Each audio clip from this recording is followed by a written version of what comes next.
आपके साथ ही मरोगे। बात सच होती है या फिर मेरी मोहब्बत जीतती है?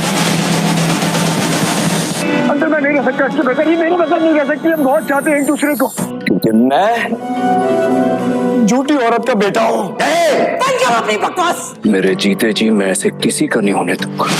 क्यों दे रहे हो तुम? दूंगा। निकलो यहाँ से, मैं कहता हूँ निकलो यहाँ से। शबरेज की माँ जिस तरह मेहर और उसके घर वालों को बेइज्जत करके जाएगी, उसके बाद तो मेहर के वालिद का यही फैसला होगा कि मेहर की शादी किसी और जगह कर दी जाए। बल्कि मेहर भी अपने बाप से यही कहेगी। मगर जैसे ही शबरेज को ये सब कुछ मालूम हो, शबरेज मेहर के वालिद से मिलने के लिए आएगा, उनकी मिन्नत समाजत करेगा कि वो और मेहर एक दूसरे से मोहब्बत करते हैं, एक दूसरे के बगैर नहीं रह सकते। लेकिन यहाँ पर मेहर के वालिद उसे बताएंगे कि पहले तुम्हारी माँ हमें जलील करके गई है, अब जो रही सही कसर बची है वो तुम पूरी करने आ गए हो। हमारी कोई इज्जत है, कोई मकाम है, तुमने हमें पूरी तरह बदनाम कर छोड़ा है। लेकिन यहाँ पर शबरेज उसके पाँव में गिर जाएगा, पाँव में गिर कर उससे माफ़ी मांगेगा। न सिर्फ माफ़ी मांगेगा बल्कि उनसे दरख्वास्त करेगा कि वो उसकी और मेहर की शादी होने दे। वो मेहर के बग़ैर नहीं रह सकता। वो दोनों एक दूसरे से बहुत मोहब्बत करते हैं। मगर यहाँ पर मेहर के वालिद बहुत सख्त दिल होकर कहेंगे कि ये तुम्हारा वो ख्वाब है जो कभी भी पूरा नहीं हो सकता।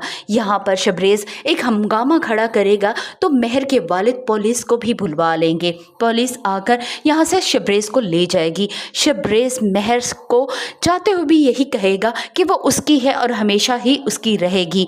वो देखेगा कि कौन उसे उससे छीन सकता है। सारी रुसवाई के बाद मेहर के वालिद का गुस्सा भी अपनी जगह ठीक होगा। वो मेहर को घर से निकल जाने का कहेंगे कि उसकी वजह से उन्हें इतनी ज़्यादा ज़िल्लत और रुसवाई सहनी पड़ी है। लेकिन मेहर अपने वालिद को यकीन दिलाएगी कि वो शबरेज का साथ नहीं देगी बल्कि वहाँ शादी करेगी जहाँ वो चाहते हैं। तब उनके वालिद का गुस्सा ठंडा होगा।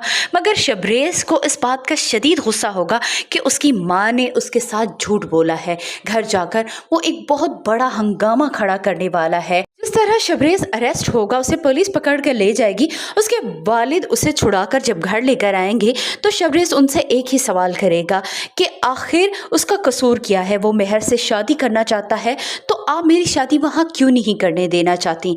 यहाँ पर वो गुस्से से चिल्लाएगा तो उसकी माँ उसे कहेगी कि तुम मेहर के वालिद के किए गए कारनामों की सज़ा हमें क्यों दे रहे हो। मगर जब मेहर के वालिद का नाम सुनते ही शबरेज को और गुस्सा आएगा और उन्हें जताएगा कि मेरे सामने जो ये झूठी औरत खड़ी है, मैं इसकी वजह से ही ये सारा कुछ कह रहा हूँ। तब उसके बाप और उसकी माँ दोनों ही गुस्से में आ जाएंगे। तब शबरेज अपनी माँ को बताएगा कि वो सारी सच्चाई जान चुका है।